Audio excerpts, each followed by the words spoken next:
I have with me today a panel of distinguished experts to discuss the role of public servants and the public service in the COVID-19 response. These panelists have been working from various perspectives at local, national, and global levels throughout the pandemic. I'm delighted to be joined by Dr. Indra Lee, Assistant Minister for Planning and Coordination at the Ministry of the Interior and Safety in the Republic of Korea, Ms. K.K. Shailacha, Teacher, Minister of Health and Social Justice of Kerala State in India, Ms. Annette Kennedy, President of the International Council of Nurses, Mr. Jim Campbell, Director of the Health Workforce Department of the World Health Organization, and Ms. Rosa Pavanelli, General Secretary of Public Services International. I'd like to now turn to Ms. K.K. Shailacha, Teacher, Minister of Health and Social Justice of Kerala State in India, who has been described in the media as the coronavirus slayer due to early intervention in identifying COVID-19 and putting in place measures to stop transmission. Prior to her life in politics, Ms. Shailacha, Teacher, was a science teacher, earning her the last name she uses today, Teacher. Mrs. Shailacha, Kerala State has one of the lowest COVID-19 related mortality rates in India, largely due to the adoption of early measures such as testing, tracing, lockdown, and public health provision. You said that this early intervention came about in part because of the state's experience with handling another deadly virus, Nipah, in 2018. Can you tell us a little about how the crisis helped Kerala better prepare for COVID-19 and what public service systems you had in place as a result? Madam Moderator, Your Excellencies, in this context, what comes to my mind is that, as you all know, earlier in 2008, United Nations came out with a strategic framework on the concept of One World, One Health. I think it is most relevant in this present global context. Our government, led by Honorable Chief Minister Sri Pinarayi Vijayan, realized it better during the Nipah outbreak in the state. This zoonotic disease outbreak of pandemic potential helped us to understand our strengths and weakness, and also the need to bring the effective integration of human, animal, and environmental health. Not only this Nipah epidemic, but our health system resilience was put to test recently in the two major floods. When the catastrophic flood devastated many parts of the state in 2018, many epidemiologists projected that this flood would be followed by a flood of infectious diseases. However, thanks to the sensitivity of our public health surveillance and the aggressive public health measures, we were able to effectively prevent any such epidemic. All these episodes taught us something very significant, that when it comes to public health interventions during an outbreak, there should not be any compromise on delay to act.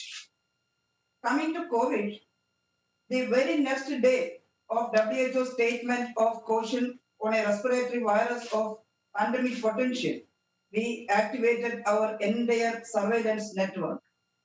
Guidelines and standard operating practices for screening, diagnosis, and public health interventions were we put in place in line with the international guidelines while leveraging on our core strengths and decentralized public health delivery systems.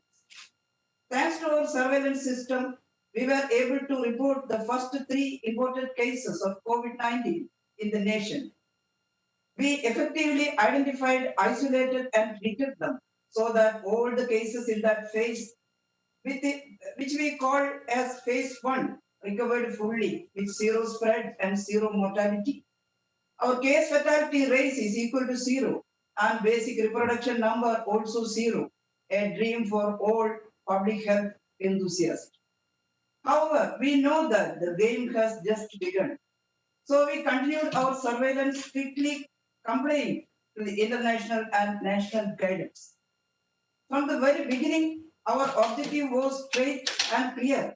That is to minimize the spread and minimize the mortality.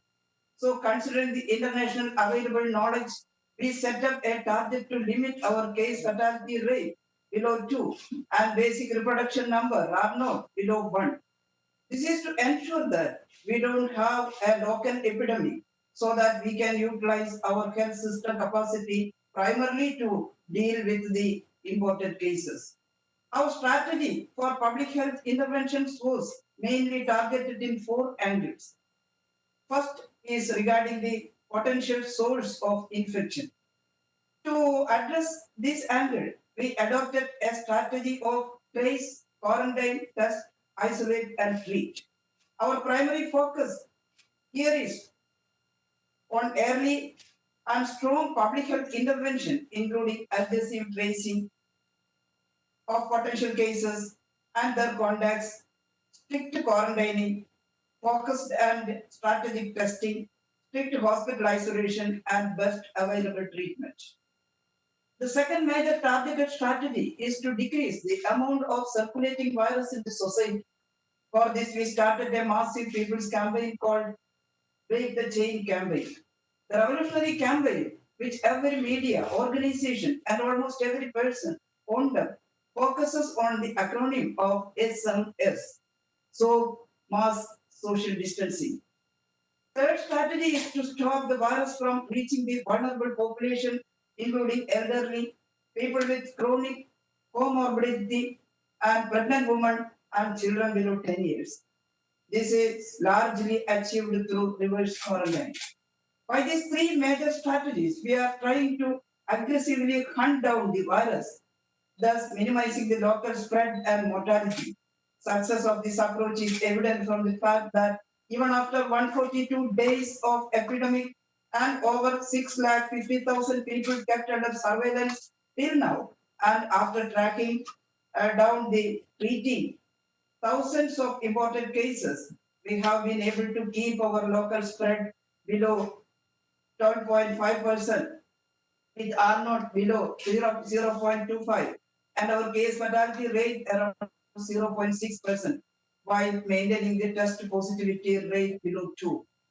However, while doing this, we did ensure that the people who are already marginalized and vulnerable are not disproportionately affected by the containment measures.